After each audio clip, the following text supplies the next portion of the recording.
Hello viewers, నేను doctor Suma, consultant 49 fertility centre Vijayawada. So చాలామంది ఆడవాళ్ళు మా దగ్గరికి వస్తున్నప్పుడు మ్యాక్సిమం వాళ్ళు ఎక్కువగా కంప్లైంట్ చేసేది తెల్లబట్ట అవుతుంది అని.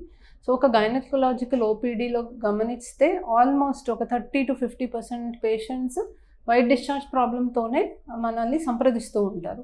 సో ఈ వైట్ డిశ్చార్జ్ అనేది ఎందుకు అవుతుంది? ఈ వైట్ డిశ్చార్జ్ అవుతే ప్రమాదమా?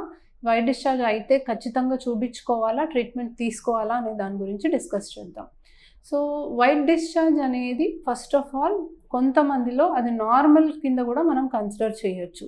సో అది ఫస్ట్ ఆఫ్ ఆల్ నార్మల్లా అబ్నార్మల్ వైట్ డిశ్చార్జ్ అనేది ఎలా తెలుసుకుంటామంటే కొన్ని సిమ్టమ్స్ని మనం గమనిస్తే అది నార్మల్ వైట్ డిశ్చార్జ్ అని మనం అనుకొని దాన్ని ఇగ్నోర్ చేయొచ్చు. బట్ కొన్ని సిమ్టమ్స్ ఉంటే ఖచ్చితంగా అది ఇన్ఫెక్షన్ వల్ల వైట్ డిశ్చార్జ్ అని మనం గమనించి ఖచ్చితంగా ట్రీట్మెంట్ తీసుకోవాల్సిన అవసరం అయితే ఉంటుంది. సో యూజువల్లీ చాలా తక్కువ వైట్ డిశ్చార్జ్ అవ్వడం, బంకగా అవ్వడం and just before period are ovulation టైంలో అవ్వడం అనేది మనం నార్మల్ అనమాట. సో ఇటువంటి వైట్ డిశ్చార్జ్ వల్ల ఎటువంటి ఇబ్బంది ఉండదు, అది ఎటువంటి స్మెల్ అనేది ఉండదు అండ్ మనము ఇచ్చింగ్ లాగా అంటే మనకి దురదలాగా కూడా ఎటువంటి సిమ్టమ్ అనేది మనకి కనిపించదు. ఇది మనకి నార్మల్ వైట్ డిశ్చార్జ్ అండ్ దీన్ని మనం సేఫ్గా ఇగ్నోర్ చేసుకోవచ్చు.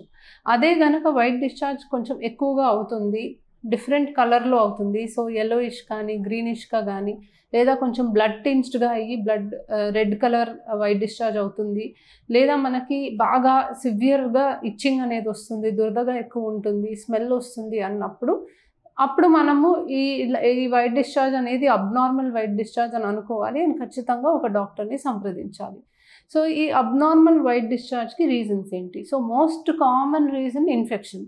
సో హస్బెండ్ వైఫ్ కలిసినప్పుడు ఒకరి నుంచి ఒకరికి ఇన్ఫెక్షన్స్ అనేవి ట్రాన్స్మిట్ అవ్వడానికి అవకాశం ఉంటుంది. దీన్నే మనం సెక్షువలీ ట్రాన్స్మిటెడ్ ఇన్ఫెక్షన్స్ అని అంటాము. సో ఈ సెక్షువలీ ట్రాన్స్మిటెడ్ ఇన్ఫెక్షన్స్ వల్ల మనకి వైట్ డిశ్చార్జ్ అవ్వడానికి చాలా ఎక్కువ ఛాన్సెస్ ఉంటాయి.